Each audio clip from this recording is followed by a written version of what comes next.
నమస్తే, welcome to for the people. నేను మీ స్వప్న.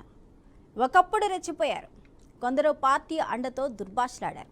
మరికొందరు సెలబ్రిటీ హోదాలో అడ్డుగోలుగా మాట్లాడారు. ఒక శ్రీరెడ్డి, ఓ వర్మ, ఓ పోసాని.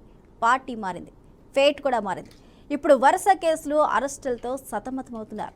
దీంతో వైసీపీ మద్దతుదారుల గుండెల్లో గుబులు పుడుతుంది. అయితే కొందరు కాళ్ళు బేరానికి వస్తుంటే మన దాకా రాకుంటే బాగుండని మరికొందరు అనుకుంటున్నారు. ఇక సోషల్ మీడియాలో పోస్టులపై కేసులు అయితే కొనసాగుతున్నాయి. ఇప్పటికే రాష్ట్ర వ్యాప్తంగా వైసీపీ నాయకులపై కేసులు కూడా నమోదయ్యాయి. తాజాగా నటుడు, వైసీపీ నేత పోసాని కృష్ణమురళిపై 60 ఫిర్యాదులు, 20కి పైగా కేసులు నమోదయ్యాయి. మరొక వైపు శ్రీరెడ్డిపై ఏపీ వ్యాప్తంగా 10కి పైగా కేసులు నమోదయ్యాయి. శ్రీరెడ్డిపై గుడివాడ పిఎస్లో కూడా ఎస్సీ ఎస్టీ అట్రాసిటీ కేసు నమోదైంది. ఇక చంద్రబాబు, పవన్, అనితతో పాటు రాజకీయ నేతలపై అసభ్యకర పోస్టులు పెట్టడంపై టీడీపీ నాయకులు ఫిర్యాదులు చేస్తున్నారు. ఏది ఏమైనా సరే మొత్తంగా గత ప్రభుత్వాన్ని అండదండలు చూసుకొని ఎవరైతే సోషల్ మీడియా వేదికగా ఇష్టానుసారంగా పోస్టులు పెట్టారో వారి మీద ఉక్కుపాదం మోపుతుంది ప్రస్తుత ఏపీ ప్రభుత్వం. ఇప్పటి వరకు ఏవైతే అకౌంట్స్ ఉన్నాయో, అసభ్యకరంగా పోస్టులు పెడుతూ ఉన్నారో 1500 అకౌంట్లను గుర్తించి దానికి సంబంధించిన వారు ఎవరైతే ఉన్నారో యాక్టివిటీస్లో ఫాస్ట్గా ఉన్న వారిని అందరినీ కూడా, పోస్టులు పెట్టిన వారందరినీ కూడా 110 మంది వరకు ఇప్పుడు అరెస్ట్ చేయడం జరిగింది. ఒకరి తర్వాత ఒకరి అరెస్టుల పరంపర అయితే కొనసాగుతుంది. ఇందులో ఎవరికి అతీతం కాదు. అది రాజకీయ నాయకులైనా, సినీ ప్రముఖులైనా, సామాన్య కార్యకర్త అయినా అసభ్యకర పోస్టులు పెట్టిన వారి భరతం పడుతుంది ఏపీ ప్రభుత్వం. ముఖ్యంగా ఇంకా శ్రీరెడ్డి లేఖనైతే విడుదల చేశారు. అంటే చేయవలసినవన్నీ చేసి ఇప్పుడు చివరి నిమిషంలో చర్యలు తీసుకుంటున్న పరిస్థితిలో ఒక్కొక్కరుగా దిగొస్తున్నారు. అంటే దిగొస్తున్నారు అని చెప్పడం కన్నా దించేస్తున్నారు అని చెప్పడంలో సమంజసం అనేది చెప్పొచ్చు. ఇక వరుస పెట్టి కేసులు పెడుతున్న నేపథ్యంలో భయానికి గురైన వాళ్ళు మా వరకు ఎక్కడికి వస్తారో, మళ్ళీ మమ్మల్ని ఎక్కడ అరెస్ట్ చేస్తారో అంటూ కూడా ఇప్పుడు సంప్రదింపులకి, కాలబేరాలకి, లేఖలకి, అలాగే లేఖలు రిలీజ్ చేసుకుంటూ కూడా ముందుకెళ్తున్నారు. మొత్తంగా ఇదే అంశానికి సంబంధించి మనతో పాటు మాట్లాడడానికి జూమ్ లైవ్లో మనకి టీడీపీ నేత అజయ్ మూర్తి గారు, అలాగే వైసీపీ నేత కనకారావు గారు, అలాగే మనకి విశ్లేషకులు ప్రసాద్ గారు ఉన్నారు. మరి కాసేపట్లో మనకి జనసేన నాయకురాలు రాయపాటి అరుణ గారు కూడా మనకి యాడ్ అవుతారు. అందరికీ నమస్కారం అండి. అందరికీ నమస్కారం అండి. ముందుగా కనకారావు గారు, వైసీపీ హయాంలో 5 ఏళ్లలో సోషల్ మీడియా వేదికగా ఎన్ని అరాచకాలు, ఎన్ని అకృత్యాలు, ఎన్ని మార్ఫింగ్లు, ఎన్ని క్యారెక్టర్ అసోసియేషన్స్ పోస్టులు అనేవి ఉన్నాయో మీకు తెలియంది కాదు. అయితే ఈ పోస్టులని మేము పెట్టలేదని కొంతమంది అంటారు. పెట్టిన తర్వాత కూడా వెనకుండి పెట్టించారు అంటారు. అయితే ఇప్పుడు కేసులు ఒకరి మీద ఒకరి పెడుతున్న నేపథ్యంలో ఒకళ్ళు లేఖలు రిలీజ్ చేస్తున్నారు. ఇంకా పోసానైతే మీడియా ముఖంగా ఆయన, నేను ఎవరినన్నా ఏమన్నా అన్నానా అండి చెప్పండి, నేను ప్రజలను అడుగుతున్నాను అన్నారు. ప్రజలందరూ ఆయన ఏమన్నారో వీడియోలు కూడా చూశారు. ఎలాంటి మాటలు అన్నారు వీడియో కూడా చూశారు. ఆయన ఎంత ఎత్తున ఎగసిపడ్డారో ఆ వీడియోలు అన్నీ కూడా చూశారు. కానీ ఏమీ తెలియనట్లు మీడియా ముందుకు వచ్చి నేనేమన్నా అన్నానని ప్రజల్ని ప్రశ్నిస్తున్నారు. అంటే ఏంటి, ప్రజలంత పిచ్చోళ్ళు అనుకుంటున్నారా? అసలు ఏం జరుగుతుంది? మేడం, మీకు అదేవిధంగా డిబేట్లో పాల్గొన్నటువంటి ప్రసాద్ గారికి, అదేవిధంగా టీడీపీ వచ్చినటువంటి సోదరుడికి, బీఆర్కే ప్రేక్షకులందరూ కూడా నా హృదయపూర్వక నమస్కారం. నమస్తే అండి. అసలు ఐటీడీపీ అనేటువంటిది సోషల్ మీడియా వేదికగా ఆంధ్రప్రదేశ్లో ఒక అరాచకాన్ని సృష్టించింది ఐటీడీపీ. అది లోకేష్ గారి సారథ్యంలో. ఇది మీరు ఏదైతే గత ప్రభుత్వం అంటున్నారో, నేను అడుగుతా ఉన్నాను, ఒకటి మాత్రం స్పష్టంగా చెబుతా ఈ వేదిక, ఈ డిబేట్ లో నుంచి. ఒకటి ఏంటంటే, ఎవరినైనా సరే వ్యక్తిగతంగా హరణం చేయటం, వ్యక్తిగతంగా దూషించడం అనేది ఏ పార్టీ అని ఎవరికైనా అది మనం దాన్ని ఒప్పుకోవాల్సిన అవసరం లేదు, దాన్ని ఖండించాల్సిన అవసరం ఉంది ఒక పక్కన మేడం. కానీ ఇక్కడ ఏంటంటే, చట్టం అనేటువంటిది ఒకళ్ళకి చుట్టాలుగా, ఒకళ్ళకి శత్రువుగా పనిచేసేటువంటి దౌర్భాగ్య పరిస్థితి కనపడుతూ ఉంది.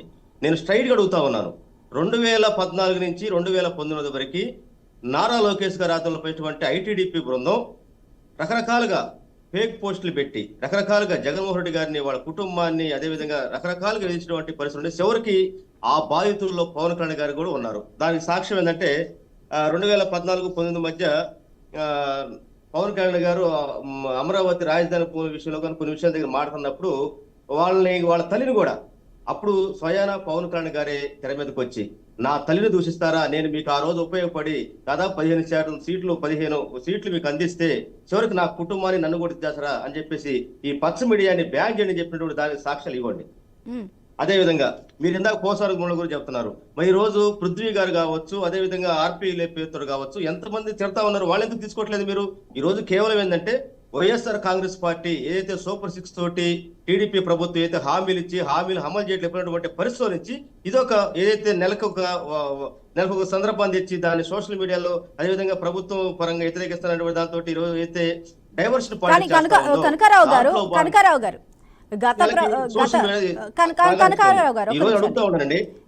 గారు మీరే అన్నారు, ఓకే ఈ 5 సంవత్సరాల్లో మేము చేసాము, కానీ అంతకు ముందు లోకేష్ ఆధ్వర్యంలో ఇలాంటి జరిగాయి అన్నారు. మరి గత 5 సంవత్సరాలు మీరే ఉన్నారుగా, మీరే ఉన్నారుగా, చర్యలు తీసుకున్నారా?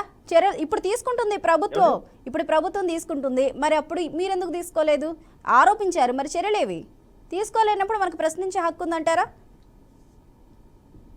ఒకటే, ఎవరైనా సరే సోషల్ మీడియా వేదికగా మా ముందుకు వచ్చి మాకు అన్యాయం జరిగింది ఈ విధంగా చేసి చెప్పగలరా?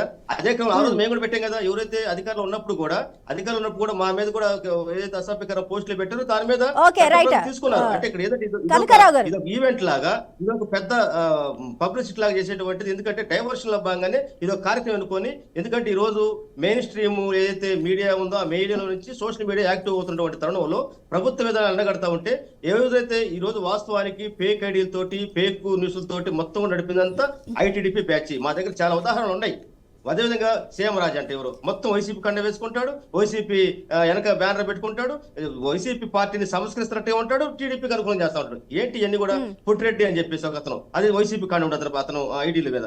అదేవిధంగా నవీన్ కుమార్ గౌడ్ చెప్పుకుంటా పోతా ఉంటే ఫేక్ ఐడీలతోటి ఒక రకంగా వైఎస్ఆర్ కాంగ్రెస్ పార్టీ వాళ్ళే మాట్లాడారా లేకపోతే తిట్టారనేటువంటి ఒక దుర్మార్గమైనటువంటి ఒక సిస్టాన్ని ఐటీడీ పేరుతోటి వైసీపీ వాళ్ళకి సంబంధం లేకపోయినా కూడా ఈ రోజు వైసీపీ వాళ్ళు కంటగట్టి ఇది వైసీపీ వాళ్ళు చేసేటువంటి ఒక కుట్ర ఈ రోజు జరుగుతున్నటువంటి నేపథ్యంలో ఈ రోజు ఉన్నటువంటి పరిస్థితి కొనసాగుతా ఉంది. ఇప్పుడు కొంతమంది మీరు పేర్లు చెప్పారు, రజనీ గారు కావచ్చు, రోజా గారు కావచ్చు, వీళ్ళందరి మీద పెట్టేటువంటి గురించి తెలుసుమని చెప్పండి. ఓకే కనకారావు గారు, మీరు అన్నారు గతంలో ఎవరైతే పోస్టులు పెట్టారో టీడీపీ దగ్గర నుంచి అక్కడ నుంచి కూడా మాకు ఎవరికి కూడా అధికారికంగా మాకు ఫిర్యాదులు రాలేదు, అందుకే మేము యాక్షన్స్ తీసుకోలేదు అంటున్నారు. కానీ అప్పటికి ఇప్పటికీ ఇక్కడ ఆ వేరియేషన్ అనేది మీకు చాలా స్పష్టంగా కనిపిస్తుంది. ఎవరినైతే అరెస్ట్ చేస్తున్నారో వాళ్ళు కేసులు పెట్టారు, వాళ్ళ మీద కేసులు ఫైల్ అయిన తర్వాతే అరెస్ట్ చేశారు. మీకు గతంలో ఎవరు కేసులు పెట్టలేదు అంటున్నారు. కేసులు పెట్టినప్పుడు అరెస్ట్ చేయడం కానీ మాట్లాడే రైట్ కానీ ఎవరికి ఉండదు, ఏ న్యాయం కూడా దానికి సపోర్ట్ చేయదు కేసు లేనప్పుడు, కేసు పెట్టినప్పుడు. కానీ ఇప్పుడు దానికి భిన్నంగా జరుగుతుంది, కేసులు పెడుతూ ఉన్నారు, కేసులకు అనుగుణంగానే చెప్తున్నారు. ఇంకోటి, మీరు సీమరాజా అంశాన్ని మీరు తెర మీదకి తీసుకొచ్చారు, సీమరాజా ఇలాగ మాట్లాడుతున్నారని చెప్పేసి, అలాగే కొంతమంది పేర్లు తెర మీదకి తీసుకొచ్చారు. మరి మీరు కేసులు పెట్టండి, మీరు ఎందుకు పెట్టట్లేదు మరి కనకారావు గారు? మేము పేరు తీసుకోవట్లేదు కదా. ఏదైతే ఈ రోజు మీరు ఏవైతే మీరు ప్రశ్నిస్తా మీరు ఏదైతే కేసులు పెడతారో మా కేసు కూడా చెప్పంట కేసులు తీసుకోవట్లేదు కదా.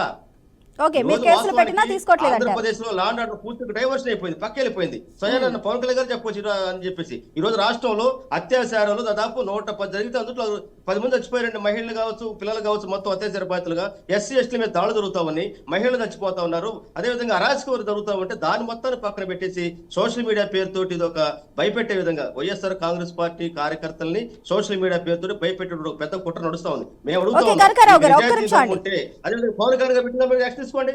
పవన్ కళ్యాణ్ గారు పెట్టారు కదా మా తల్లిని తిట్టారని చెప్పి దాని మీద యాక్షన్ తీసుకోండి. అదేవిధంగా గతంలో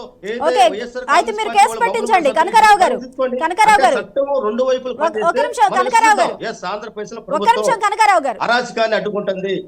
కనకారావు గారు ఒక నిమిషం హోల్డ్